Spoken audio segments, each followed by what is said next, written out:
بسم اللہ الرحمن الرحیم۔ السلام علیکم ناظرین، میں ہوں آسمہ شرازی، پروگرام ہے فیصلہ آپ کا۔ بالآخر آج پارلیمان کے اندر عوام کی بات کی گئی، عوام کے جو مسائل ہیں ان کے اوپر بات کی گئی، مہنگائی کے حوالے سے بات کی گئی اور باقاعدہ ایک بحث کا آغاز جسے اب سے کافی عرصہ پہلے شروع ہونا چاہیے تھا، وہ پارلیمان کے اندر آج اس کا آغاز ہوا ہے۔ اس سے پہلے پاکستان مسلم لیگ نواز نے پارلیمنٹ سے باہر احتجاج کیا اور مہنگائی جو ہے وہ انہوں نے اپنا بھرپور احتجاج ریکارڈ کرنے کی کوشش کی۔ بڑے دلچسپ ان کے جو بینرز انہوں نے اٹھائے ہوئے تھے اور پلے کارڈز اٹھائے ہوئے تھے جس پہ یہ لکھا ہوا تھا کہ قبر تو صرف سکون تو صرف قبر میں ملتا ہے وغیرہ وغیرہ۔ اپوزیشن کا کام یہی ہے کہ وہ عوام کی آواز بنے اور اسی طرح سے احتجاج کریں۔ اس پہ گو کہ کمی محسوس ہوئی شہباز شریف صاحب کی، جو کہ قائد حزب اختلاف ہیں، اور آج پوری جو اپوزیشن ہے وہ بہت بولی، بہت خوب بولی، بہت بہتر بولی، اور کاش کے قائد حزب اختلاف بھی ہوتے تو زیادہ اچھا ہوتا۔ بہرحال آج بلاول بھٹو صاحب نے تقریر کی اور انہوں نے بھی کچھ مسائل کی طرف نشاندہی کی۔ کیا کہا بلاول نے وہ ذرا سنیے گا مہنگائی کے حوالے سے۔ عمران خان صاحب کہتا تھا کہ جب وزیر اعظم کرپٹ ہوتا ہے تو مہنگائی بڑھتی۔ وزیر اعظم کو ہمیں بتانا چاہیے کہ اس کا کون سا کرپشن کی وجہ سے اتنا اضافہ ہوا ہے مہنگائی میں۔ وہ نااہل ہے، نالائق ہے، سلیکٹڈ ہے، جو بھی ہے گھر جانا پڑے گا اور عوام کو ریلیف دینا پڑے گا۔ The IMF deal is a bad deal. اب we have an economy of the IMF, for the IMF and by the IMF. Benazir income support programme کو سیبوٹاج کر رہے ہیں۔ عمران جیسے سیاستدانوں جن کا پورا سیاست کسی نہ کسی ISI چیف کا مہربانی ہے، ایک عمران جیسا چوتھا آدمی یہ کیسا برداشت کرے؟ ہمارا بہت بڑا آدمی جو وزیر اعظم ہے اتنا بڑا آدمی ہے کہ ایک تصویر برداشت نہیں ہوتا، ایک نام برداشت نہیں ہوتا۔ وہی ہوا بلاول صاحب کی اس تقریر اور اس جو پیغام انہوں نے دیا کہ IMF کی جو ڈیل ہے یہ اچھی ڈیل نہیں ہے، اور IMF کا ہماری جو اکانومی ہے وہ IMF کے ذریعے ہے، IMF کے لیے ہے اور IMF کی ہے۔ یہ ان کی تقریر تھی۔ اس کا جواب مراد سعید صاحب نے دیا، اور مراد سعید صاحب نے ایز یوزول مہنگائی کے اوپر کوئی جواب نہیں دیا، لیکن کچھ ایسی باتیں ضرور کی جس کے بعد ایوان کا جو ماحول ہے وہ خراب ہو گیا۔ یہ ظاہر ہے کہ اس وقت جو بھی صورتحال ہے اس پہ حکومت کو جواب دہی کرنی تھی، مگر عین اس وقت پہ کابینہ کا اجلاس بھی چل رہا تھا جب پارلیمنٹ کے اندر یہ اہم جو سپیچز تھی چل رہی تھی اور یہ اہم بحث جو ہے وہ جاری تھی۔ دوسری طرف آج جو باہر بات ہوئی اس میں بھی کچھ مارچ کی بات ہمیں سنائی دی ہے، جو احتجاج تھا اس کے اندر بھی، اور مارچ کی باتوں کے اندر بہت اہم نقطے جو پارلیمنٹیرینز تھے PMLN کے انہوں نے اٹھائے۔ ذرا سن لیجئے کہ وہ مارچ کی طرف نشاندہی کیوں کر رہے ہیں، اس سے پہلے کہ میں آپ کو خواجہ آصف صاحب کی گفتگو سنواؤں، ذرا سنیے گا۔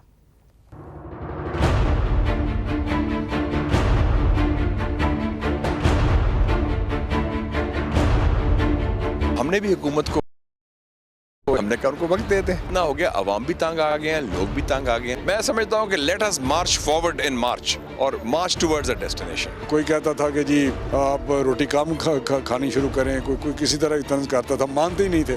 اب وہ کاسمیٹکس طریقے استعمال کر رہے ہیں، اپنی پالیسیوں میں چینج لائیں، کوئی بجلی گیس کی قیمتیں کم کریں۔ پھر مارچ تک معاملہ نہ سدھرے تو انشاءاللہ آپ دیکھیں گے کہ میسو قسم کے پروٹیسٹ ہوں گے، بلکہ گورنمنٹ کو ختم کرنے تک یہ احتجاج جاری رہے گا۔ اگر یہ حکومت رہی لوگ اپنے پیٹ پر پتھر باندھنے پر مجبور ہو جائیں گے۔ میں آپ کو پورے وثوق سے کہتا ہوں کہ جب ہم نے حکومت سنبھالی یہ ملک ڈیفالٹ کے قریب جا رہا تھا۔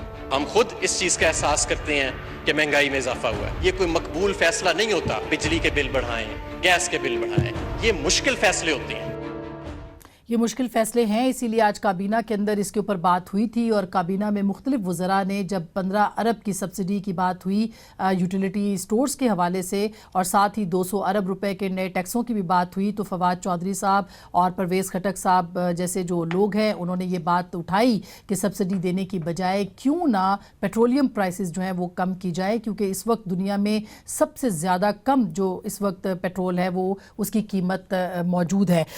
خواجہ آصف صاحب نے بھی آج پارلیمنٹ کے اندر سپیچ کی تھی، اور انہوں نے بھی کچھ اشارے تبدیلی اور ہواؤں کے دیے، اور انہوں نے یہ کہا کہ ہم حکومت بالکل نہیں گرائیں گے کیونکہ حکومت خود اپنے بوجھ سے گرنے والی ہے۔ کیا کہا تھا خواجہ صاحب نے، ذرا سنیے گا۔ وقت جو ہے بدل رہا ہے, ہوا بدل رہی ہے. ہم نہ کوئی سازش کریں گے نہ کوئی ڈیل کریں گے. اس حکومت کی تبدیلی میں آئینی جو تقاضے ہیں ہر قسم کے پورے کیے جائیں. ہم انتظار کریں گے موجودہ حکومت جو ہے کرپشن اور مہنگائی کی وجہ سے رخصت ہو, بجائے اس کے کہ کسی سازش یا کسی ڈیل کے نتیجے میں رخصت ہو. ان لوگوں نے سیلاب زدگان کو پیسے نہیں دیے. اب لسٹ نکالیں گے, عمران خان کا لسٹ میں نام نہیں ہے کہ سیلاب زدگان کو اس نے پیسے. چندہ جمع کرتا ہے لوگوں سے. اور جیسے ہی خواجہ صاحب نے چندہ جمع کرنے کی بات کی, لائیو یہ تقریر ٹیلی کاسٹ ہو رہی تھی, ان کو سینسر کر دیا گیا, ان کی آواز کو بند کر دیا گیا اور عوام تک ان کی جو پوری تقریر ہے جو کہ پارلیمانی رہنما ہیں وہ نہیں پہنچ پائی. بہرحال اب کیا ہوگا, یہ اس وقت جو مہنگائی کا بحران ہے اور آئی ایم ایف کی جو ڈیل اس وقت ہو رہی ہے, جو آئی ایم ایف سے بات چیت ہو رہی ہے مزید ریویو کرنے کے لیے ٹیکسز کے معاملے پہ, ریونیو کے معاملے پہ, وہ کہاں تک کامیاب ہوگی. 200 ارب روپے کے ٹیکسز عوام کے لیے کون سا بڑا طوفان لے کے آئیں گے, اور کیا عوام سڑکوں پہ نکلیں گے جیسے مولانا اور اب پی ایم ایل این بھی اشارہ کری ہے اور پیپلز پارٹی اناؤنس کر چکی ہے کہ وہ مارچ میں احتجاجی تحریک چلائیں گے. تو کیا ہوگا, حکومت اپنے بوجھ سے کیسے گرے گی. ہمارے ساتھ موجود ہیں محترمہ عائشہ غوث پاشا صاحبہ جو کہ صوبائی وزیر رہی ہیں پنجاب کی, خزانہ کی وزیر, بہت بہت شکریہ. اس وقت رکن قومی اسمبلی ہیں. ہمارے ساتھ ہیں ڈاکٹر عابد سلیری صاحب جو کہ ایس ٹی پی آئی کے سربراہ ہیں اور ایک بڑا نام ہے پاکستان کی معیشت کے حوالے سے. بہت بہت شکریہ آپ کی تشریف آوری کا. اور ہمارے ساتھ موجود ہوں گی محترمہ ملیکہ بخاری صاحبہ جو کہ لا افیئرز کی پارلیمانی سیکٹری ہیں, کراچی سے ہمیں جوائن کریں گی. بہت بہت شکریہ ملیکہ, آپ بھی ہمارے ساتھ ہوں گی. سب سے پہلے عائشہ جی آپ سے شروع کرتے, یہ بتائیے گا کہ یہ جو ایک تو پارلیمنٹ کے اندر آج ہمیں پہلی بار لگا کہ عوام کی بات ہوئی ہے, اس کا کتنا اثر ہوتا ہے, کیونکہ کابینہ پیرالل چل رہی تھی, وہ کہہ رہے ہیں کہ پھر آئی ایم ایف کی ٹیم یہاں پہ موجود ہے, نئے ٹیکسز کی بات ہو رہی ہے, منی بجٹ کی بات ہو رہی ہے. کیا اپوزیشن اس کو گیج کر کے آگے لے جانا چاہ رہی ہے معاملات کو؟ تھینک یو اسما, آپ نے یہ سوال پوچھا. دیکھیے پوائنٹ یہ ہے کہ پارلیمنٹ کا ان چیزوں پہ ڈیلیبریٹ کرنا اوور ڈیو تھا. آپ خود بھی یہ بات احساس کر چکی ہیں. ہم نے 12 چاہا کہ ان چیزوں پہ بات ہو, اس سے کہ ایک عام آدمی پس رہا ہے اور جو اس وقت اکانومی کا حال ہے, اور اکانومی کا حال تو ویسے تو بہت سے انڈیکیٹرز ہوتے ہیں, اس میں کرنٹ اکاؤنٹ ڈیفیسٹ بھی ہوتا ہے وغیرہ وغیرہ, لیکن جس چیز سے ایک عام آدمی کی زندگی وبال ہو, جس میں سب سے زیادہ اوپر افراط زر ہے, بے روزگاری ہے, اور اس کے ساتھ ساتھ یہ اکانومی جو ریئل سیکٹرز جو ہیں, جو پروڈکٹیو سیکٹرز ہوتے ہیں جیسے اسمال میڈیم انٹرپرائز, مینوفیکچرنگ, زراعت, یہ سب میں اگر کمی ہو جائے تو عام آدمی کی زندگی فرق پڑنے لگتی ہے. اب انتہا یہ ہو گئی ہے کہ یہ سب چیزیں اپنے اس لیول پہ پہنچ گئی جو ہم نے ریسنٹ ہسٹری میں دیکھا نہیں ہے پاکستان میں. تنگی اتنی زیادہ ہو گئی, جب 34% انفلیشن ہوگا تو اب آپ بتائیے کہ کیا حال ہوگا ایک عام آدمی کا. تو یہ ہونا ضروری تھا. آج جو میں نے پارلیمنٹ میں ڈیبیٹ دیکھی, ان کے جو منسٹرز آئے, مجھے لگتا یہ کہ ابھی بھی گورنمنٹ کلیئر نہیں کہ آگے کیسے بڑھنا ہے. اسی کے یا تو ان کے ہو سکتا ہے اگلے کل کا دن بھی چلے گا, اس میں کوئی اور ریکمنڈیشنز لے کر آئیں. ابھی تک جو سامنے آ رہی ہے گورنمنٹ کی اسٹریٹجی اور جو بات بولی جا رہی ہے, اس میں ابھی تک وہ چیز نظر ہی نہیں آ رہی کہ یہ چیز ٹیکل ہو جائے گی. سب سے بڑا مثال میں آپ کو دوں, وہ یہ کہہ رہے ہیں ہم 15 بلین کا ایک پیکج لا رہے ہیں, ہم یوٹیلیٹی سٹورز میں ڈالیں گے. اب میں اسما ایک چھوٹی سی بات آپ کو بتاؤں, اس دنیا میں پاکستان میں ہمارے 74 ملین وہ لوگ ہیں جو غربت کی لکیر سے نیچے ہیں, یعنی ان کو 2 وقت کی روٹی مشکل ہے. 74 ملین. جی. اب آپ 15 بلین کا اگر پیکج لا بھی دیتے ہیں تو کیا 200 روپے سال پہ آپ ایک غریب کے حالات اچھے کر دیں گے؟ یہی اسٹریٹجی رہ گئی ہے اس گورنمنٹ کے پاس, پناہ گاہ بنا لیں گے, اسی سے غربت ختم ہو جائے گی. نہیں, یہ ریلیف کے میجرز ہوتے ہیں اور وہ بھی بہت معمولی سا ریلیف. مہنگائی کیسے کم ہوگی یہ تو ابھی تک ہمیں کوئی بتا ہی نہیں رہا ہے. ان کے پاس کلیئرٹی نہیں ہے, ان کے پاس وہ جو پالیسیز کی غلطیاں ہیں یا جو گورننس کی جو انکیپیسٹی ہے وہ اس پہ بات ابھی بھی نہیں ہوئی. اچھا, اب ڈاکٹر صاحب آئی ایم ایف کی بات ہو رہی ہے, جیسے ڈاکٹر صاحبہ نے کہا کہ حکومت کے پاس تو کوئی پلان نہیں ہے, کیسے پلان کرے, سب کچھ تو آئی ایم ایف کے پاس ہے, اور آئی ایم ایف جو ہے وہ اس وقت بیٹھے ہوئے ہیں, وہ کہہ رہے جی آپ اپنا ٹیکس کا جو ٹارگٹ تھا وہ آپ نے پورا نہیں کیا, اور ٹیکس آپ کے اوپر ہم نے لگانے ہیں, گورنمنٹ کہہ رہی ہے ہم نے نہیں لگانے, ریزسٹ کر رہے ہیں, لیکن اس کے باوجود چارہ نہیں ہے. تو جب اکانومی آپ کے پاس نہیں ہے جس کا بلاول صاحب نے کہا, تو آپ کریں گے کیا ہو سکتا ہے؟ میرا خیال آج جو میں سپیچز سن رہا تھا جب تک لائن کٹی نہیں تھی خواجہ آصف کی تقریر تک, تو حماد اظہر اور بلاول صاحب ان دونوں کی تقاریر جو ہیں اپنی جگہ دونوں مدلل تھیں.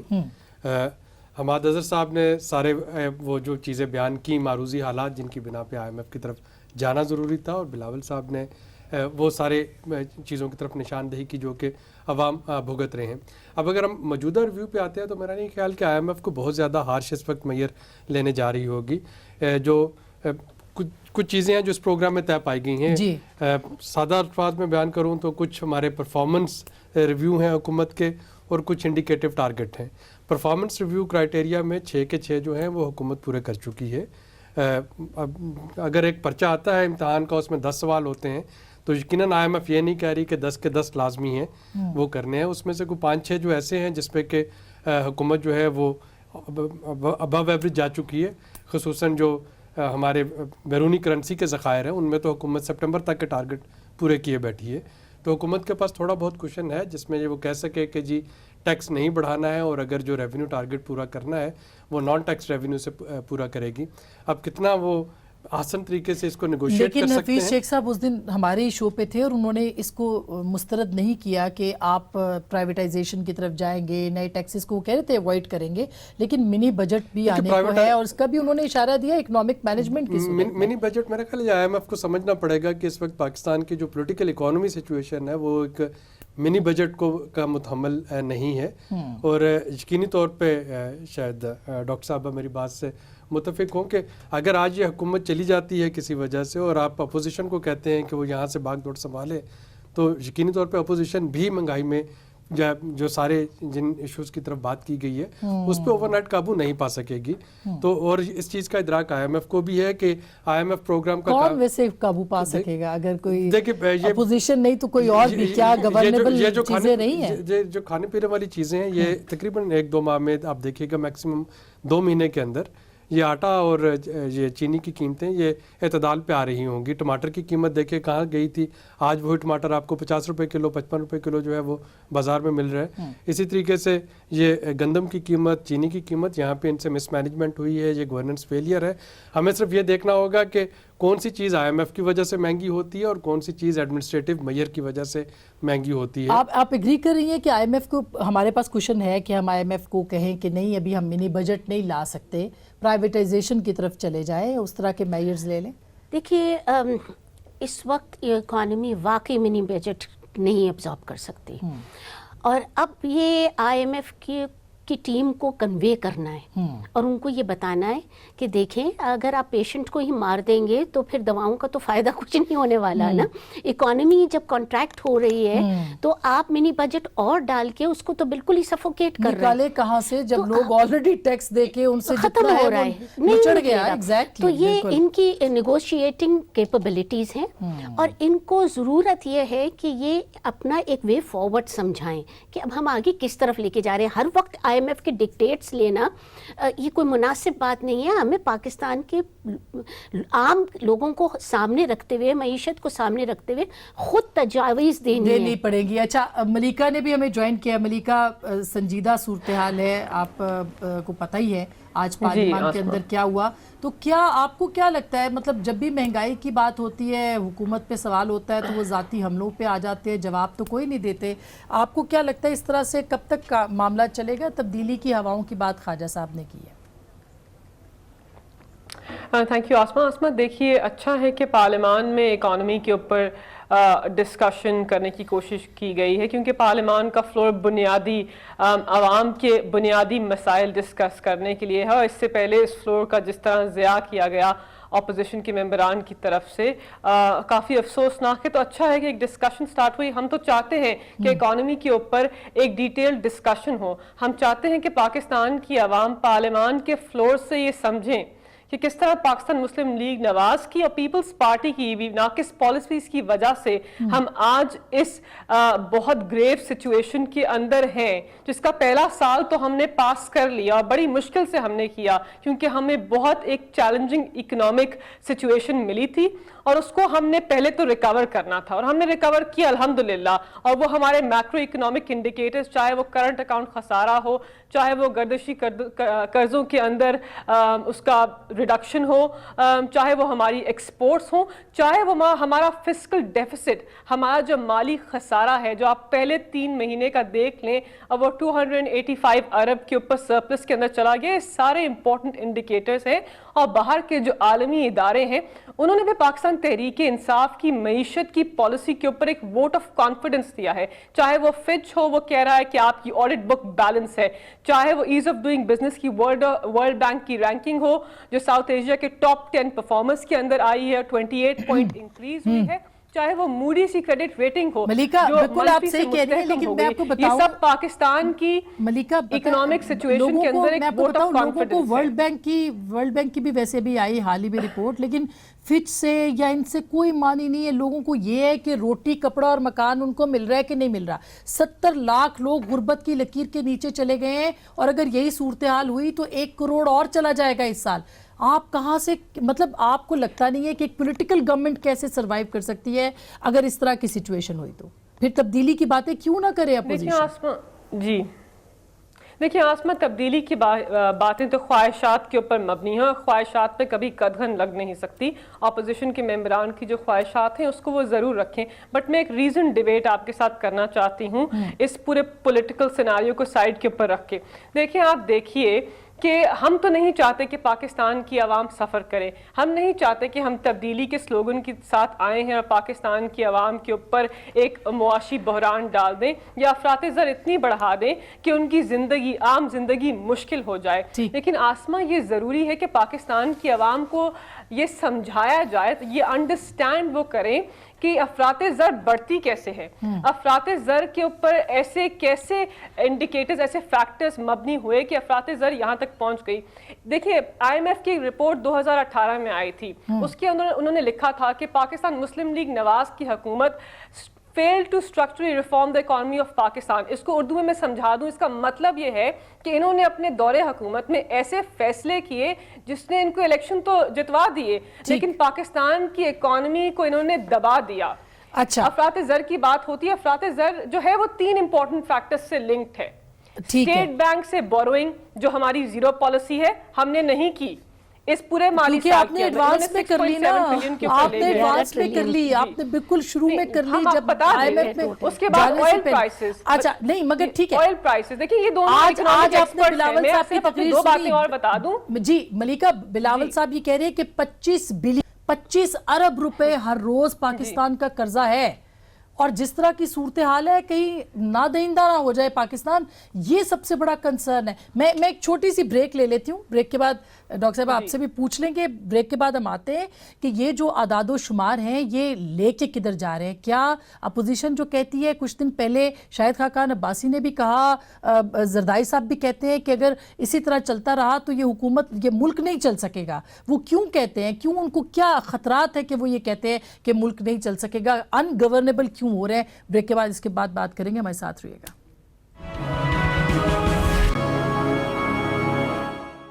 ویلکم بیک ناظرین, ایک دفعہ پھر آپ کو خوش آمدید کہتے ہیں. ڈاکٹر صاحبہ آپ یہ فرما رہی تھیں, جیسے آپ نے سنا ملیکہ کو, اور انہوں نے کافی آج تیاری کی ہوئی ہے. وہ یہ کہہ رہی ہے کہ ہم نے چیزیں بہتر کی ہیں, وقت دیا جائے کہ چیزیں بہتر ہوں. اگر تبدیلی کی باتیں ہوں گی, خیر آج خواجہ صاحب نے کہا کہ نہیں ہم تو گرنے نہیں دیں گے حکومت کو, ان کو پورا آئینی اختیار دیا جائے. یو مین اٹ کہ اختیار دیا جائے یا نہیں پیچھے کچھ پسے بالکل دیا جائے؟ میرا تو خیال یہ, ہم نے دیکھی شروع میں بھی ان سے کہا تھا کہ ہم آپ کا ساتھ دینے کو تیار ہیں, اکانومی کو آگے لے کے چلیں. اسے ہمیں نظر آ رہا تھا کہ یہ ایک امپورٹنٹ ایریا ہے جس کو یہ ٹیکل کریں سب مل کے تو بہت اچھا ہوگا. لیکن انہوں نے نہیں کیا, یہ ان کے ویژن نہیں تھا, ان کے پاس اتنی انسائٹ نہیں تھی, نئے نئے آئے ہوئے تھے, تو ذرا بلا وجہ کی جذباتیت دکھا دی انہوں نے اور اب بھگت رہے ہیں.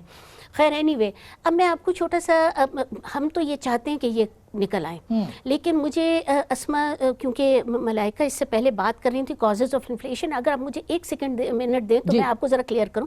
فوڈ انفلیشن اس وقت تو سب سے زیادہ افراط زر جو کھانے پینے کی اشیاء پہ یہ عام آدمی کو ہٹ کر رہا ہے، بلکہ اس نے بہت ہی بری طرح مار ڈالا ہے. اس کی وجوہات دیکھ لیں. دیکھیں ہم نے کچھ انالیسس کی فوڈ پرائسز پہ، اوور آل پرائسز کی، اور یہ جو ہول سیل پرائسز ہے اس سے نکل کر یہ آ رہا ہے کہ آدھا فوڈ انفلیشن کی وجہ جو ہے یہ 24% افراط زر کی وجہ، آدھی جو ہے وہ ہول سیل پرائس انڈیکس میں انکریز ہے، اور آدھی ریٹیل لیول کی انکریز ہے. اب اس کی وجوہات الگ الگ ہیں. یہ جو ہول سیل پرائس انڈیکس کی انکریز ہے، آدھی پالیسی کی وجہ سے، ڈیویلیویشن کر دیا، بے انتہا ٹیکسز لگا دیے، پیٹرولیم اور بجلی یہ سب چیزوں کے نرخ بڑھا دیے، سبسڈی کسی میں نہیں دی، یہ سب اس کی وجہ سے کر دیا. دوسرا آدھی وجہ جو ہے ان کی مس گورننس ہے. اچھا، انہوں نے ٹائم پہ سپلائی ڈیمانڈ مینیج نہیں کیا. بھائی جب آپ کو نظر آ رہا ہے کہ اس وقت شوگر نہیں ہے، ای سی سی نے کی کمی ہے، ای سی سی نے کہہ دیا ایکسپورٹ روک دو، کیوں 2 ہفتے لگتے ہیں ایکسپورٹ رکنے پہ؟ اور دیکھیں یہ چھوٹی چھوٹی یہ فیصلہ بھی پچھلے مہینے ہو جانا چاہیے تھا، یہ بھی لیٹ ہوا کہ ایکسپورٹ روک دیں. جی بالکل. میں آپ کو ایک نمبر اگر دوں تو آپ کی آنکھیں سب سے بڑا مسئلہ تو ذخیرہ اندوزی کا ہے. یہ میں کہنا چاہ رہی ہوں، وہ اگر گودام چیک کیے جائیں تو پتہ نہیں چلے گا کہ کس کے گودام میں کتنا آٹا ہے اور کتنا کچھ. بالکل. اور میں اگر آپ کو اس کو نمبر دوں نا تو آپ کی آنکھیں کھلیں گی کہ کتنا اس سے فائدہ اٹھایا لوگوں نے.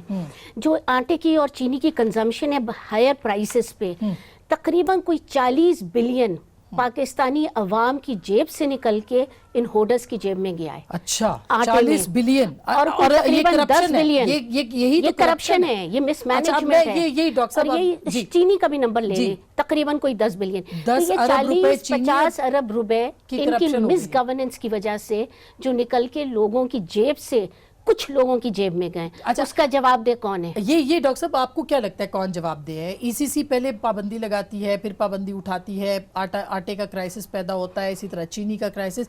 تو کون ہے آپ کے نزدیک 50 ارب روپے کی کرپشن کا ذمہ دار؟ دیکھیں اس میں ظاہر اپرچونسٹ جو ہیں انہوں نے فائدہ اٹھایا ہے. ہمارے ہاں جیسے لیٹن امریکہ میں کافی بیرن ہیں، پاکستان میں شوگر بیرنز ہیں، اور وہ اکراس دا پارٹی ہر جگہ موجود ہیں. اسی طریقے سے جو آٹے کا کرائسس وہ تو پیورلی پنجاب کی جو فوڈ ڈپارٹمنٹ اور پنجاب فلور ملز ان کی وجہ سے ہوا ہے. 1375 روپے پر من پہ جب آپ کی گندم جو ہے گورنمنٹ سے سپلائی کی جا رہی ہو مل کو، اور مل اس کو 2000 روپے من پہ باہر بیچ رہی ہو، تو یہ تو سمپل سا پروفیٹیرنگ ہو رہی تھی. اس کا ذمہ دار جو ہے وہ ایڈمنسٹریٹو، دیکھیے اس کا ذمہ دار جو ہے وہ لوکل گورنمنٹ ہے، اس کے ذمہ دار لوکل ایڈمنسٹریشن ہے. وہ بھی حکومت کے انڈر آتی ہے، جیسے پنجاب کے اندر وہ بھی تو گورنمنٹ کے اندر آتی ہے. دیکھیں نا، میں تو یہ کہہ رہا ہوں، میں یہ نہیں کہہ رہا کہ وفاقی ہے یا صوبائی ہے، اس کی ذمہ دار گورننس فیلئر ہے. سندھ میں جو پیورلی سندھ کی اپنی حکومت کی نااہلی تھی کہ انہوں نے گندم بائی نہیں کی. کے پی میں اور بلوچستان میں انہوں نے بارڈرز جو ہیں وہ سیل نہیں کیے.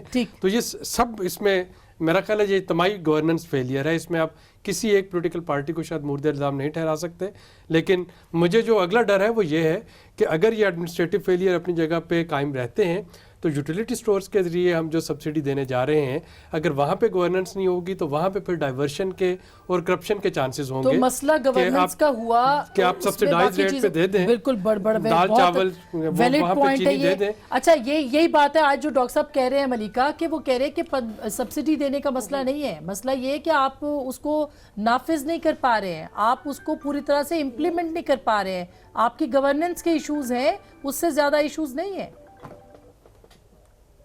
تھینک یو آسما. دیکھیے عابد صاحب جیسے بات کر رہے ہیں کہ گورننس کے ایشوز ہیں، دیکھیے جو آٹے کے بحران کا ایشو تھا اس کے اوپر تو وزیر اعظم نے ڈی جی ایف آئی اے کو انوالو کیا، انٹیلیجنس ایجنسیز کو، اور ان کے سامنے ایک رپورٹ پیش کر دی گئی ہے، اور اس کے اندر کچھ لوکل گورنمنٹ کے نمائندے اور کچھ اعلیٰ افسران شامل تھے، اور جو لوگ شامل ہیں ان کے خلاف سخت سے سخت اقدام اٹھایا جائے گا. تو یہ تو ہمارے نظر کے اندر ہے، ہم اس کے خلاف اقدام اٹھائیں گے. جہاں تک آپ بات کر رہی ہیں جو 15 ارب روپے کا وزیر اعظم نے دوسرا پیکج اناؤنس کیا ہے ان ایڈیشن ٹو the 7 ارب جو پہلے اناؤنس کیا تھا یوٹیلیٹی سٹورز کے لیے. دیکھیں this is an example of how the ہم ایز اے گورنمنٹ کیسے انشور کر رہے ہیں کہ جو عام آدمی ہے, جو سب سے پاکستان کا غریب آدمی ہے, جو نوکری پیشہ لوگ ہیں, ان کے لیے مشکلات پیش نہ آئیں اس افراط زر کے انکریز کی وجہ سے. جہاں تک اس کی مینجمنٹ کی بات ہے, اس اعلان کے ساتھ ساتھ وزیر اعظم نے یہ بھی کہہ دیا کہ ضلعی سطح کے اوپر, ڈسٹرکٹ لیول کے اوپر کمیٹیز فارم کی جائیں گی, اور اس سارے پیکیج کا جو ریلیز ہے اور اس کی ساری جو مینجمنٹ ہے وہ ڈسٹرکٹ لیول کے اوپر مانیٹر کی جائے گی, کیونکہ ہم بھی جانتے ہیں کہ ایشوز درپیش آ سکتے ہیں, ہم بھی جانتے ہیں کہ کچھ ایسے مسائل پیش ہو سکتے ہیں کہ یہ شاید عام آدمی تک نہ پہنچ سکے یہ جو ریلیف ہے. تو اسی کو انشور کرنے کے لیے ہم نے ڈسٹرکٹ لیول پہ مانیٹرنگ کمیٹیز بنا دی. اس کے علاوہ آسما, ضروری ہے کہ ہم آپ کو پاکستان کی عوام کو بتائیں کس طرح ہم عام آدمی کو بچا رہے ہیں اس افراط زر کے پریشر کی وجہ سے. دیکھیں جس طرح ہم نے سبسڈی دی ہے الیکٹریسٹی کے اندر, جو بھی لوگ 300 یونٹ سے کم استعمال کرتے ہیں وہ اس سے ہٹ نہیں ہوں گے, بیکاز ہم نے 224 ارب کی سبسڈی دی ہے, اور یہ ضروری ہے. ہم نے 300 یونٹ استعمال کر کے دیکھے اور 10,000 سے کم بل نہیں آیا. یہ تو ایک عجیب گھورک دندہ ہے یہ اعداد و شمار کا. عوام تو اس وقت پس رہے ہیں, بلوں کے ہاتھوں بل بلا رہے ہیں. آسما جی ہاں جی آسما, بالکل آپ کہہ رہی ہیں کہ عوام جو ہے وہ مشکلات کا شکار ہے, ہمیں بھی اس کا احساس ہے. لیکن آسما, جس قسم کی معاشی بحران کو ہم نے انہیرٹ کیا تھا اس کے اندر مشکل فیصلے کرنا ضروری تھے. اگر آپ کے فسکل ڈیفیسٹ بہت ہائی ہو اور قرضوں کے سود کے پے کرنے کے لیے آپ قرضے لے رہے ہوں اور 30,000 ارب کے قرضے ہوں اور 1,300 ارب کا گردشی قرضہ ہو جس کو آپ مینج نہیں کر پا رہے ہوں, تو آپ کو کوئی کہیں نہ کہیں مشکل فیصلے کر کے اکانومی کو ریسٹرکچر کیا ہے. دیکھیں وزن بے شک یہ آپ لوگوں کے لیے کہہ دیں, بٹ یہ اصلی میں سمجھیے مت, خدا کے واسطے. جب آپ تک یہ سمجھنے لگیں گی کہ یہ پچھلی حکومتوں کی وجہ سے, تو آپ ٹھیک کام کریں گی نہیں. اگر آپ کو کہنا ہے لوگوں کے لیے تو اس میں مجھے اتنی پریشانی. اب گردشی قرضوں کا میں آپ کو تھوڑی سی بات بتاؤں. ایشین یہ جو انہوں نے کوئی 40-50% آلریڈی چارجز بڑھا دیے یہ کہہ کے قرضے ہو رہے ہیں اور ہم نے اس کی وجہ سے کرنا ہے. ایشین ڈیولپمنٹ بینک کی ایک رپورٹ ہے جو کہ یہ کہہ رہی ہے کہ P T I is adding 21 billion circular debt every month. 21 ارب روپے ہر مہینے گردشی قرضوں میں باوجود کھپا رہی ہے کہ آپ نے 50% بجلی کے نرخ بڑھا دیے. تو اب آپ کیپیسٹی پیمنٹ چارجز کا بھی جی میری گزارش سنیں, یہ گورننس ہے. لیکن میری گزارش سنیں, یہ ملائکہ میں کوئی پالیٹکس کھیل نہیں رہی ہوں, میں صرف یہ کہہ رہی ہوں براہ مہربانی غلطی سمجھے کہ کہاں سے ہو رہی ہے. اچھا میں ایک چھوٹی سی بریک لے لوں, بریک کے بعد میں تینوں سے, ڈاکٹر صاحب تو ایڈوائزری کمیٹی کے رکن بھی ہیں تو ان سے بھی ہم بات کریں گے, ملیکہ سے بھی, اور ڈاکٹر صاحبہ نے جو پوائنٹ اٹھایا اس پہ بھی بریک کے بعد بات کریں گے. آپ ہمارے ساتھ رہے گا. ویلکم بیک ناظرین, ایک دفعہ پھر آپ کو خوش آمدید کہتے ہیں. ڈاکٹر صاحب اب آئی ایم ایف ہم سے کیا ڈیمانڈ کر رہی ہے, اور منی بجٹ ہوا تو کس کس چیز پہ کیا کیا لگے گا, آپ دونوں کا پوائنٹ آف ویو پھر میں ملیکہ کے پاس. دیکھیے میرا اندیشہ جو ہے, ظاہر ہے ہم سے تو گورنمنٹ نے ابھی تک شیئر نہیں کیا. کل ہم مل رہے ہیں آئی ایم ایف سے, اسٹینڈنگ کمیٹی نیشنل اسمبلی کی ملاقات ہو رہی ہے, دیکھتے ہیں بات ہوتی نہیں ہوتی. لیکن جو اندیشہ ہے مجھے وہ یہ ہے کہ وہ کہیں گے کہ آپ کا ابھی تک شارٹ فال ریونیو کا بہت بڑا ہوا ہے. اس لیے پہلے ہم نے ایک تو 5.5 ٹریلین سے کم کر کے آپ کو 5.2 ٹریلین کر دیا. اب اس میں بھی آپ نے تقریباً کوئی 350-400 کا شارٹ فال ہو گیا, تو اب آپ اس کو پورا کریں. تو گورنمنٹ کیا کرے گی؟ گورنمنٹ کے پاس یہ ہوگا کہ وہ کہیں گے کہ سیلز ٹیکس کا ریٹ جو ہے جنرل سیلز ٹیکس کا 17% سے 18% کر دیں. اس سے ہوگا کیا, افراط زر جو ابھی سر پہ بیٹھا ہوا ہے ہمارے اور چڑھا ہوا ہے سب کے, وہ اور بڑھے گا. پھر وہ یہ کہیں گے گردشی قرضے مس مینجمنٹ تو ہو رہی ہے ابھی تک آپ کی, وہ کم تو ہو نہیں رہے آپ سے, باوجود اس کے کہ 50% آپ بڑھا چکے ہیں, آپ اور بڑھا دیں. اس سے پھر ایک اور افراط زر کا مصیبت پڑے گی. تو مجھے یہ لگتا ہے کہ ہمارے لیے اس وقت جب تک ہم آئی ایم ایف سے ٹھیک سے نیگوشیٹ نہ کریں, مصیبت ہی مصیبت ہے. ہمیں آئی ایم ایف سے یہ کہنا چاہیے کہ دیکھیں ہم نے آپ کے کہنے پہ بہت کچھ آلریڈی کر دیا, یعنی ہم نے اکانومی کو تقریباً مار ڈالا. 2% گروتھ ریٹ, جب آپ کے پاس پاپولیشن گروتھ ریٹ 2.4% کی ہوتی ہے تو کچھ بھی نہیں ہے. تو آپ اکانومی کو چلنے دیں, تھوڑا سا اٹھنے تو دیں, تھوڑا سانس لینے دیں تاکہ چیزیں بہتر ہوں اور آگے چلے. یہ اس کے امکانات ہیں کہ اس پہ وہ مان جائے, مزید ریویو کریں. دیکھیں میرا خیال ہے کہ حکومت کی اگر ہم انٹینٹ دیکھیں تو حکومت اس پروگرام کو پازیٹیولی مکمل کرنا چاہ رہی ہے, اور آئی ایم ایف کو اس کا احساس بخوبی ہے. آئی ایم ایف کو اس وقت جو پولیٹیکل اکانومی سچویشن ہے پاکستان کی, اس کا احساس بھی ہے. آئی ایم ایف یقینی طور پہ اگر حکومت تھوڑا سا نیگوشیٹ ٹھیک کر رہی ہو, اور چونکہ نیگوشیٹ کرنے والوں میں آئی ایم ایف کے 2 انسائڈرز بھی ہوں گے, رضا باقر صاحب گورنر اسٹیٹ بینک صاحب وہاں پہ موجود ہوں گے, تو یقیناً وہاں پہ کچھ نہ کچھ فلیکسیبلٹی جو ہے وہ لی جا سکتی ہے. تیسری ٹرانچ میں ریلیز ہوتے ہوئے دیکھ رہا ہوں, چونکہ کچھ جیسا میں نے شروع میں کہا تھا کچھ انڈیکیٹرز ایسے ہیں جس پہ ہم کافی پازیٹیولی ڈیلیور کر چکے ہیں. اچھا, اور میرا نہیں خیال کہ بہت زیادہ اس سے مہنگائی کا کوئی مزید طوفان آنے والا ہے. اچھا ملیکہ, مگر پھر بھی اگر ایسا ہوتا ہے کہ ری نیگوشیٹ نہیں ہو پاتا تو پھر مہنگائی ہوگی, تو پھر اپوزیشن کی اس میں وزن آئے گا کہ عوام کو ڈیلیور نہیں کر پائے اس لیے ان کو رخصت ہونا چاہیے. دیکھیں آسما, میں نیشنل ٹیلی ویژن کے اوپر آئی ایم ایف کی نیگوسیشن کے بارے میں اگر کوئی بھی چیز پرڈکٹ کروں گی تو وہ میری طرف سے, ایز یہ دونوں تو ایک اپوزیشن کی ممبر ہیں اور ایک سینئر اکنامک ایکسپرٹ ہیں, تو یہ اپنی کیپیسٹی کے اندر ایسی ڈائریکشن دے سکتے ہیں جو ان کو صحیح لگ رہی ہے. بٹ آئی تھنک میں as a member of the government اگر ایسی کوئی چیز کمٹ کروں گی یا سجیسٹ کروں گی تو یہ میرے بہاف کے اوپر رسپانسبلٹی ہوگی. تو آئی ایم ایف کی نیگوسیشنز کے اوپر میں کوئی پریڈکشن نہیں دوں گی. میں اتنا کہوں گی کہ ہمیں پاکستان کی عوام کا ہے اس کا احساس ہے. پہلی دفعہ پاکستان تحریک انصاف کی حکومت آئی ایم ایف کے پاس نہیں گئی, مطلب کوئی بھی حکومت آئی ایم ایف کے پاس پہلے نہیں گئی. پچھلی حکومتیں بھی آئی ایم ایف کے پاس تسلسل سے جاتی رہی ہیں. آئی ایم ایف کے پاس آپ تبھی جاتے ہیں جب آپ کے پاس بہت بڑا فسکل ڈیفیسٹ ہو, جب آپ اپنی اکانومی کو چلا ہی نہیں سکتے ہوں یا آپ کچھ ایسی مشکلات پیش آئیں. تو مشکلات تو تسلسل سے آ رہی تھیں. بالکل, بہت شکریہ, تھینک یو سو مچ. مگر یہی وہ چیزیں ہیں جس کو کہ مد نظر رکھے ہوئے ہے اپوزیشن, اور وہ ٹائمنگ جو ہے پرفیکٹ ٹائمنگ ان کے دماغ میں مارچ کی ہے, اور ساری اپوزیشن جو ہے وہ ایک پیج پہ آنے کو تیار ہے. سنا ہے کہ پہلے ہفتے میں مارچ کے شہباز شریف واپس آ رہے ہیں اور تمام اپوزیشن کو ایک صفحے پہ لا کے کسی تحریک کا اعلان کر سکتے ہیں. اس صورت میں حکومت کیا کرے گی آنے والے دن ہی بتائیں گے. گفتگو آپ نے سنی, فیصلہ آپ کا.